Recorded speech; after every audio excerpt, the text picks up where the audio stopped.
wants to do, he can finish his freestyle run. Do you want him to finish? Kaden Morris is inside the Dragon Slayer. He said, roll me over. I want to go some more.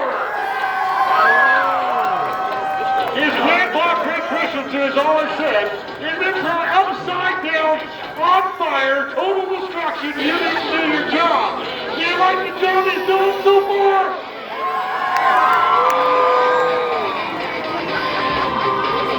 So we get the recovery crew from equipment shoe to hook to the Dragon Slayer, pulling back on all four 66-inch tall tires. He's trying to beat out Bigfoot. He beat Bigfoot by 1 point earlier today. Can he do it?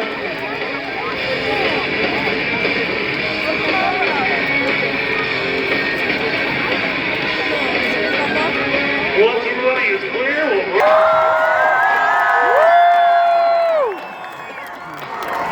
Gonna go down Hunt for John Deere. The Humvee will continue on.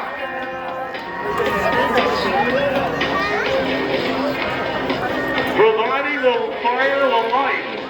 Providing